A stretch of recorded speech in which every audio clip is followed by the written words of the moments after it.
मैं हूं आपके साथ शिप्रा झा। आप देख रहे हैं अपना बिहार। बुलेटिन की शुरुआत बड़ी खबर के साथ करेंगे। पटना से इस वक्त की बड़ी खबर मिल रही है। जेजेडी अध्यक्ष तेज प्रताप यादव को छात्र आंदोलन का समर्थन करने पर पटना पुलिस ने हिरासत में लिया है। पटना में हुए छात्रों के प्रदर्शन में जनशक्ति जनता दल के अध्यक्ष और पूर्व मुख्यमंत्री लालू प्रसाद के बड़े बेटे ने छात्रों के बिहार बंद का समर्थन दिया था और वो छात्रों के बीच आज गांधी मैदान भी पहुंचे थे, जिसके बाद देर शाम को पटना पुलिस के वरीय अधिकारियों ने तेज प्रताप यादव को पटना के सिटी सेंट्रल मॉल से हिरासत में लिया है। पुलिस महकमे के सूत्रों से मिली जानकारी के मुताबिक तेज प्रताप यादव को फिलहाल नौबतपुर थाने में रखा गया है। न्यूज 18 संवाददाता धर्मेंद्र कुमार अधिक जानकारी के साथ जुड़ चुके हैं। धर्मेंद्र, क्या अपडेट? जी, जिस तरह से देर रात पूर्व मंत्री तेज प्रताप यादव है को पुलिस ने सेंट्रल मॉल से गिरफ्तार किया है, जिस तरह से उन्होंने आज छात्रों के आंदोलन का समर्थन किया था, आंदोलन में खुद शामिल भी हुए थे। उसके बाद से ही पुलिस सेंट्रल मॉल पहुंची थी शाम में और उनको गिरफ्तार करके ले गई। वरीय अधिकारी मौजूद थे जब तेज प्रताप यादव को के पास पुलिस पहुंची थी और छात्रों के आंदोलन के समर्थन करने के कारण उन्हें तत्काल हिरासत में लिया गया है। इससे पहले भी कल जो माले के विधायक है उन्हें भी पुलिस ने हिरासत में लिया था, गिरफ्तार भी किया था और उन्हें बेऊर जेल भी भेजा गया है। तो कहीं ना कहीं छात्रों के आंदोलन के समर्थन के कारण पुलिस ने तेज प्रताप यादव को भी उठाया है। जी ठीक है धर्मेंद्र, आप इस खबर पर नजर बनाकर रखिए। शुक्रिया इस अपडेट के लिए। भागलपुर से बड़ी खबर है। आज आंदोलन के दौरान हुई पत्थरबाजी और तोड़फोड़ की घटनाएं भागलपुर पुलिस की ओर से बड़ी कार्रवाई की गई। अब तक 20 लोगों को डिटेन किया गया है। आंदोलन की आड़ में उपद्रव करने वालों की पहचान करने में पुलिस जुटी हुई है। भागलपुर एसएसपी ने बताया कि आंदोलन के दौरान पुलिस पर पत्थरबाजी की गई और पुलिस की गाड़ी को नुकसान पहुंचाया गया। उन्होंने कहा कि उपद्रव करने वालों की पहचान कर कड़ी कार्रवाई की जाएगी और उनसे सरकारी संपत्ति के नुकसान की भरपाई भी की जाएगी। इसके लिए उपद्रवियों की संपत्ति कुर्क भी की जाएगी।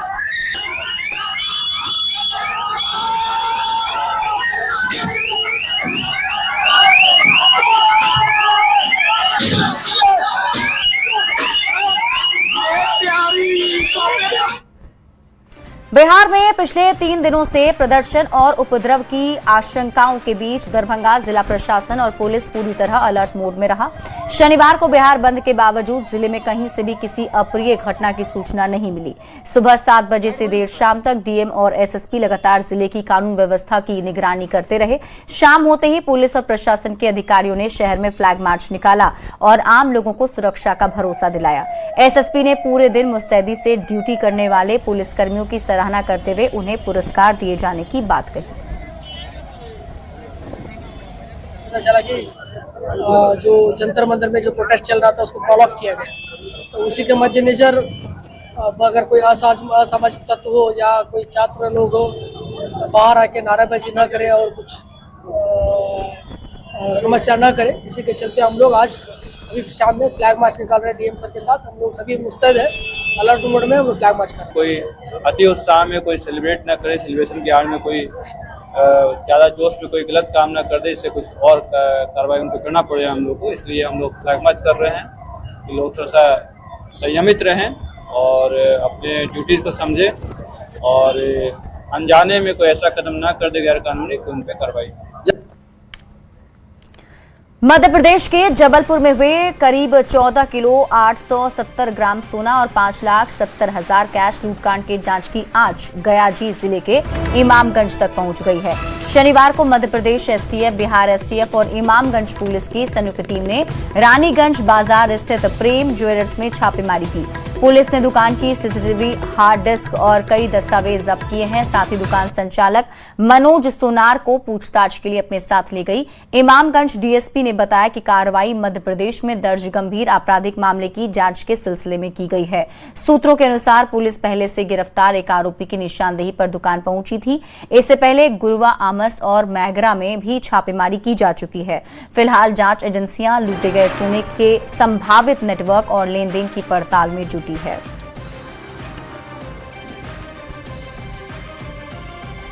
खबर पूर्णिया से है, जहां जमीन विवाद में एक सरकारी शिक्षक की पीट कर हत्या कर दी गई। घटना कटिहार जिला के सुधानी थाना इलाके की है। 2 एकड़ जमीन को लेकर विवाद हुआ, जिसके बाद मृतक के मामा समेत 8-10 लोगों ने उसकी बेरहमी से पिटाई कर दी, जिसके बाद उन्हें निजी अस्पताल में भर्ती कराया गया, जहां इलाज के दौरान उनकी मौत हो गई। वहीं मामले में 10 लोगों पर FIR दर्ज कराई गई है और पुलिस मामले की जांच में जुटी है। तारीख का ये घटना है। 19 तारीख को लगभग 3 बजे के समय मारपीट हुई थी। स्कूल से वापस आ रहे थे? नहीं, संडे था उस दिन। मामा के यहाँ गया था, जमीनी पंचायती था। पंचायती में नहीं समझौता होने के कारण घर आया था। घर में रास्ते में लोग मारपीट किया। कौन लोग मारपीट किया? मामा लोग। बड़ी खबर मुजफ्फरपुर से है, जहां बाया नदी में नहाने गए 4 बच्चों में से 3 बच्चों की डूबने से मौत हो गई, जबकि एक बच्चा तैरकर बाहर निकल गया। घटना साहिबगंज नगर परिषद क्षेत्र की है। स्थानीय लोगों ने करीब 2 से 3 घंटे तक तलाशी अभियान चलाकर तीनों शवों को नदी से बाहर निकाला। लोगों ने NDRF पर समय पर नहीं पहुंचने का आरोप भी लगाया। सूचना पर पहुंची पुलिस ने शवों को पोस्टमार्टम के लिए भेज दिया है। और ठीक 20 मिनट के अंदर जो है तीनों बच्चों को हमने जो है निकाल करके और फिर यहाँ पे उनको CPR दिए। CPR चूँकि वो 3 घंटे का केस हो गया था, 3 घंटा हो गया था, तो 3 घंटा होने के कारण जो है जो बच्चे का पल्स था वो चला गया था, तो हमने जो है फिर भी CPR दिए और बाकी जो है आगे जो है CSC में यहाँ पे हॉस्पिटल में उनको भेजा गया। यहाँ पे डॉक्टर साहब ने उनको मृत घोषित कर दिया। अभी जो है उनको पोस्टमार्टम के लिए भेजने की प्रक्रिया अभी। बढ़ते हैं आगे और बड़ी खबर दानापुर से है, जहां मनेर थाना क्षेत्र के व्यापुर गांव में एक ऑटो बेकाबू होकर पलट गया। ऑटो पानी से भरे गड्ढे में पलटा, जिसमें तार का करंट फैलने से 3 लोगों की मौके पर मौत हो गई। हादसे के वक्त ऑटो में 7 लोग सवार थे। हादसे में कई लोग घायल हुए हैं, जिनमें एक की हालत गंभीर बताई जा रही है। पुलिस ने मौके पर पहुंचकर घायलों को PHC में भर्ती कराया है। शवों को पोस्टमार्टम के लिए भेजकर मामले की जांच भी शुरू कर दी गई है। बजे हम लोग को सूचना मिली कि मनेर थाना पे कि व्यापुर में पंचायत सरकार भवन के पास टेम्पू पलटा है। बाद में यहाँ जब आए तो पता चला टेम्पू अनबैलेंस होकर के कोई तार पे लग गई और उसके बाद बिजली करंट लगने से इसमें 3 लोगों की मृत्यु हो गई है। इसके बाद इसका अग्रिम कार्रवाई हम लोग कर रहे हैं पोस्टमार्टम वगैरह के लिए। टेम्पू उधर से आ रहा था। हाँ। आने क्रम में करंट जो है का जो तार गिरा हुआ था। हाँ। उसी में बजने क्रम में जो है 3 व्यक्ति का मृत्यु हो गया। एक व्यक्ति जो हॉस्पिटलाइज है। कुल 4 सवार थे। सवार तो 5-6 थे। हाँ। लेकिन 3 का घटना पर ही मृत्यु हो गया, एक हॉस्पिटलाइज है। समस्तीपुर के चर्चित सुमन हत्याकांड में पुलिस को बड़ी सफलता मिली है। 7 दिन की तलाश के बाद 25,000 का इनामी मुख्य आरोपी बबलू को गिरफ्तार कर लिया गया। SIT की पूछताछ में उसने हत्या की बात कबूल की है। बता दें कि 20 जुलाई की सुबह बेनी थाना क्षेत्र के कैजिया विशनपुर गांव के पास स्कूल जाने के दौरान छात्रा सुमन कुमारी की गोली मारकर हत्या कर दी गई थी। मामले की गंभीरता को देखते हुए SP के निर्देश पर SIT का गठन किया गया और मुख्य आरोपी पर 25,000 रुपए का इनाम घोषित किया गया था। पुलिस पूछताछ में आरोपी ने बताया कि वो सुमन से शादी करना चाहता था। सुमन के तैयार नहीं होने पर उसने हत्या कर दी थी। पुलिस ने आरोपी की निशानदेही पर घटना में इस्तेमाल की गई बाइक, मोबाइल फोन, 4 खोखा और 2 जिंदा कारतूस भी बरामद किए हैं। पुलिस अब आरोपी को कड़ी सजा दिलाने में जुटी है। वो SIT टीम है, थाना अध्यक्ष वैनी, SDPO सदर 1 और DIU की टीम, इन लोगों ने उस अभियुक्त की गिरफ्तारी सुनिश्चित की है। अभियुक्त की स्वीकारोक्ति बयान के आधार पर और उसके पहले भी इस घटना में जो प्रयुक्त मोटरसाइकिल है वो बरामद की गई थी और फ़ोन भी बरामद किया गया है। अभियुक्त ने घटना कारित करने के बाद भी पूछताछ में स्वीकार की है और अभियुक्त कुछ समय से मृतका पर शादी करने का दबाव बना रहे थे। इसी कारण से गोली मारकर यह हत्या बाद में उन्होंने कर दी, क्योंकि मृतका ने शादी करने से इनकार कर दिया था। बिहार में सूखे नशे के खिलाफ में पुलिस लगातार बड़ी कार्रवाई कर रही है और अब इस कारोबार में महिलाएं भी तस्करी के बड़े खेल में पुरुषों का साथ दे रही हैं। ऐसा ही मामला मोतिहारी के घोड़ा सहन थाना इलाके से आया है, जहां पुलिस ने गुप्त सूचना के आधार पर बस रोककर 2 नेपाली महिलाओं के साथ तकरीबन 20 लाख रुपए की अफीम जब्त की है। दोनों महिलाएं नेपाल से अफीम की खेप लाकर मोतिहारी में एक दूसरे तस्कर को बेचने वाली थी। मोतिहारी पुलिस की सूखे नशे के खिलाफ कार्रवाई जारी है, लेकिन अब इस काले धंधे में महिलाओं की बढ़ती हिस्सेदारी पुलिस के लिए सिरदर्द बनती जा रही है। खबर सासाराम से है, जहां बच्चों से भरी स्कूल बस पानी भरे गड्ढे में पलट गई। घटना कोचस थाना क्षेत्र के जलालपुर की है। हादसे में बस चालक सहित 29 बच्चे अधिक रूप से घायल हो गए हैं। स्थानीय ग्रामीण तत्काल घटनास्थल पर पहुंचे और बस में फंसे बच्चों को सुरक्षित बाहर निकाला। इसके बाद घायलों को इलाज के लिए नजदीकी अस्पताल भेजा गया। घटना के बाद स्थानीय लोगों ने आरोप लगाया कि स्कूल लंबे समय से अनफिट और जर्जर वाहनों का संचालन कर रहा है। लोगों का कहना है कि बसों की तकनीकी जांच और फिटनेस पर ध्यान नहीं दिया जा रहा, जिससे बच्चों की जान जोखिम में पड़ रही है। उधर हादसे की सूचना मिलने के बाद पुलिस मौके पर पहुंची और मामले की जांच शुरू कर दी है।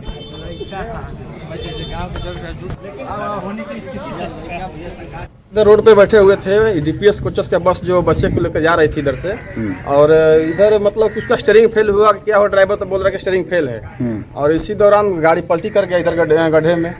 पूरा हम लोग ग्रामीण पूरा लोग इधर आकर बच्चे को पूरा निकाल कर सुरक्षित बचा लिए हैं। कोई कुछ का हुआ नहीं है, ड्राइवर को घायल है।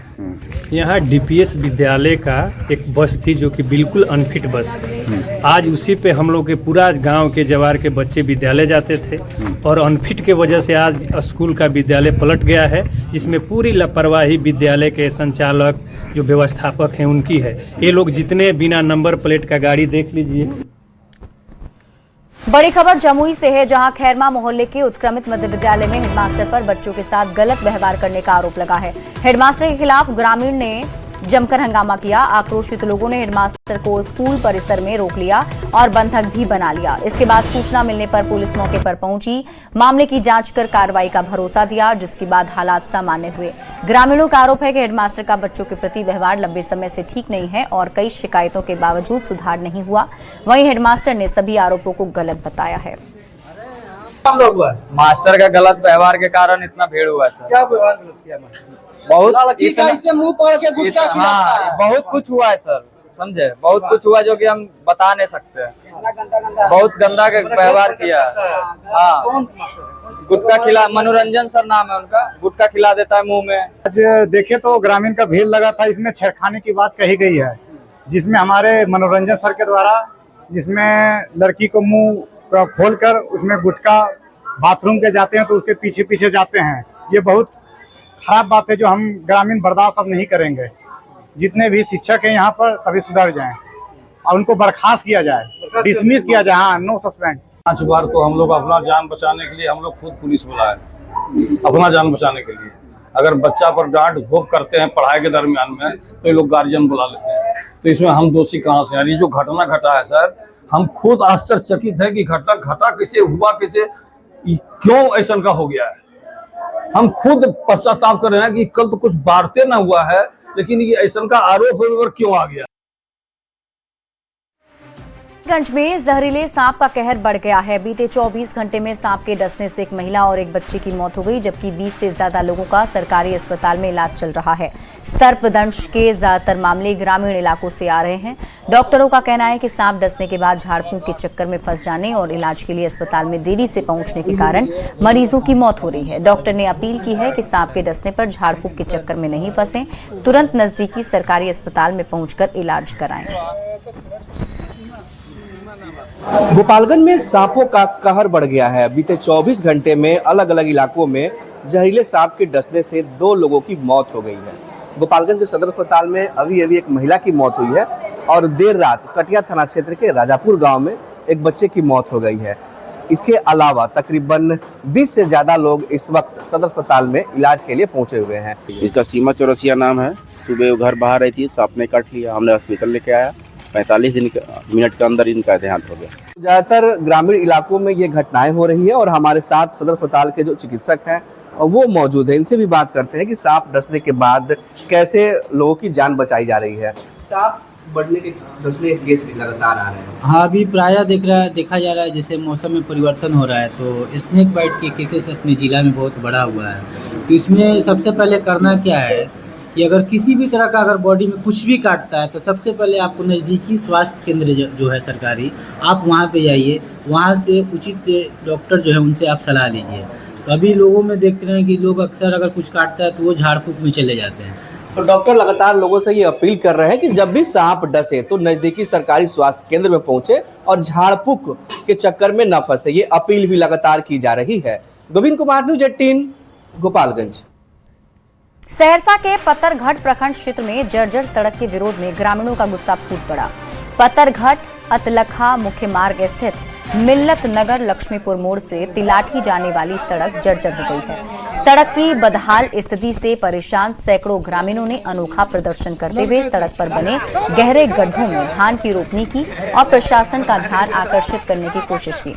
ग्रामीणों का कहना है कि करीब 3 वर्षों से ये सड़क पूरी तरह जर्जर है। बड़े बड़े गड्ढे होने से राहगीरों का चलना मुश्किल हो गया है। ग्रामीणों ने आरोप लगाया कई बार संबंधित अधिकारी और जनप्रतिनिधियों को सड़क की मरम्मत कराने की मांग की गई, लेकिन अब तक कोई कार्रवाई नहीं हुई। ग्रामीणों ने चेतावनी दी कि यदि जल्द सड़क निर्माण और मरम्मत का कार्य शुरू नहीं किया गया तो आंदोलन को और ज्यादा तेज किया जाएगा।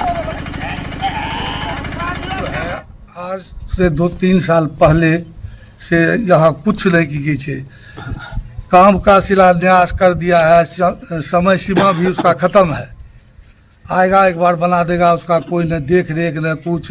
ये लक्ष्मीपुर मोड़ से करियत जाने वाली सड़क में इतनी खाई बन गई है कि लोगों को आना जाना दुश्वार हो गया है। कितने दिनों से ये समस्या हो रही है? ये लगभग 2 साल के आसपास से। 2 साल से इतना दिक्कत इस इलाके के लोगों को हो रहा है कि गाड़ी पलट जाती है, बस पलट जाती है, कहीं कोई सुविधा नहीं है। पटना के इस्कॉन मंदिर में नेशनल सिल्क एक्सपो का आयोजन किया गया है। 7 दिनों तक चलने वाले इस एक्सपो में 65 स्टॉल लगाए गए हैं, जिसमें प्रदर्शित की गई देश भर के सिल्क की साड़ियां लोगों को पसंद आ रही हैं। सावन महीने की शुरुआत से पहले लोग खासकर हरे रंग की साड़ियों की खरीदारी कर रहे हैं। महिलाओं का कहना है कि तीज भी आने वाला है और उसी के लिए मनपसंद साड़ियां खरीदी जा रही हैं। एक्सपो का जायजा लिया है न्यूज़ 18 संवाददाता विनीता मिश्रा ने।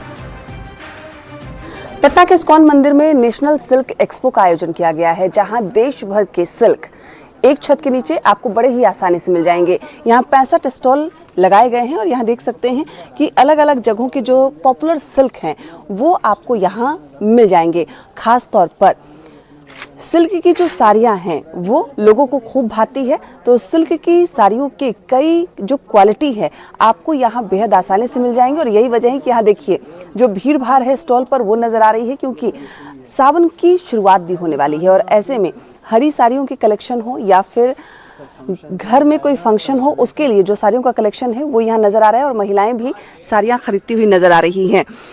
कैसा लग रहा है यहाँ पे सिल्क बाजार में ये सब साड़ियों का कलेक्शन? बहुत अच्छा लग रहा है, अच्छा साड़ी है। हाँ। किस चीज के लिए साड़ी ले रही है अभी? अभी तो सावन आ रहा है तो हरी साड़ियाँ भी कुछ हो जाए। तीज के लिए ले रहे हैं। तीज के लिए? हाँ। अच्छा, तो आप भी तीज के लिए भी शॉपिंग कर रही हैं? नहीं, शादी भी है मेरे घर में। अच्छा, तो उसके लिए सावन भी है, तीज भी है, शादी भी है, तो सब कुछ हो जाएगा। हाँ, वो सब चीज हो जाएगा। सिल्क का बड़ा महत्व होता है ना। हाँ, सिल्क अच्छा है बिल्कुल। तो देखिए यहाँ पे जो सिल्क का कलेक्शन है, यहाँ देख सकते हैं कि कितनी खूबसूरत जो साड़ियाँ हैं वो यहाँ नज़र आ रही है और इसमें जो हरा कलर है वो भी नज़र आ रहा है। यानी आप इन साड़ियों को अगर लेते हैं तो आप शादी विवाह भी अटेंड कर सकते हैं, तीज भी कर सकते हैं और सावन में भी ये साड़ी पहन सकते हैं। यही वजह है कि जो सिल्क की साड़ियाँ हैं लोगों को खूब पसंद आ रहा है। सिल्क एक्सपो में लोग जमकर खरीदारी कर रहे हैं क्योंकि सावन भी आने वाला है। तीज त्यौहार जो सुहागिन महिलाओं का पसंदीदा त्यौहार है वो भी आने वाला है, तो उसके मद्देनज़र खासकर जो महिलाएं हैं वो सिल्क की साड़ियाँ खरीद रही हैं। और पटना के इस्कॉन मंदिर में कई स्टॉल हैं और सभी स्टॉल पर जो भीड़ भाड़ है वो नजर आ रही है। विनीता मिश्रा, न्यूज़ 18 पटना। केंद्रीय मंत्री राजीव रंजन सिंह उर्फ ललन सिंह एक दिवसीय दौरे पर लखीसराय पहुंचे, जहां उन्होंने सदर प्रखंड के साबिकपुर में नवनिर्मित उत्क्रमित माध्यमिक विद्यालय के भवन का उद्घाटन किया। इस दौरान बड़ी संख्या में स्थानीय लोग भी मौजूद रहे।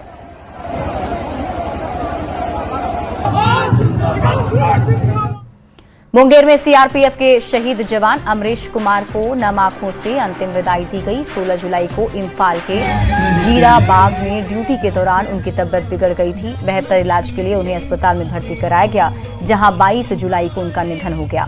सीआरपीएफ जवान के पार्थिव शरीर को विशेष विमान से पटना और फिर सड़क मार्ग से पैतृक आवास बरियारपुर लाया गया। तिरंगे में लिपटे पार्थिव शरीर को देखते हुए परिवार में कोहराम मच गया। बैंड बाजे के साथ उनकी अंतिम यात्रा निकाली गई, जो कल्याण टोला गंगा घाट पहुंची। इस दौरान अमरीश कुमार अमर रहे और भारत माता की जय के नारे लगते रहे। गंगा घाट पर पूरे राजकीय सम्मान के साथ सीआरपीएफ के जवानों ने गार्ड ऑफ ऑनर दिया। अंतिम सलामी के बाद पूरे सैन्य सम्मान के साथ उनका अंतिम संस्कार किया गया।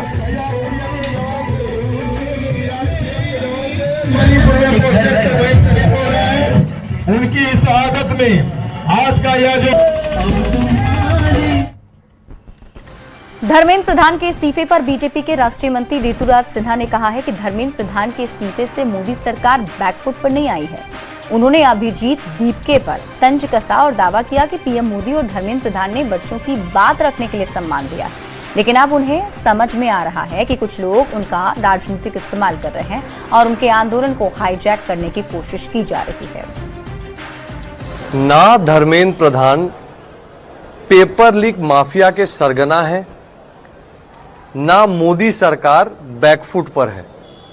तो अभिजीत दीपके जी अपनी छाती ठोकना और जो ये बात कह रहे हैं कि एक विकेट गिरा है, पहला विकेट गिरा है, इसको कृपा करके बंद करें। मैं जैन जी से अपील करूंगा कि देश में आपके हस्तक्षेप से पेपर लीक पे ठोस कार्रवाई हुई है, लेकिन आप भी इस बात को समझते हो कि अब आपका आंदोलन हाईजैक करने के लिए विपक्ष। और इस बीच आपको दानापुर से बड़ी खबर बताते हैं। मठियापुर गांव में युवक की गोली मारकर हत्या कर दी गई है। आपसी विवाद में हत्या की आशंका जताई जा रही है। अपराधी फायरिंग करते हुए मौके से फरार हो गए। मृतक की पहचान बबन राय के रूप में हुई।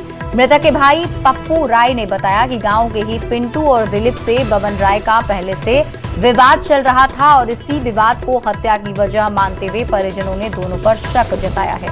पुलिस ने मामले की जांच शुरू कर दी है।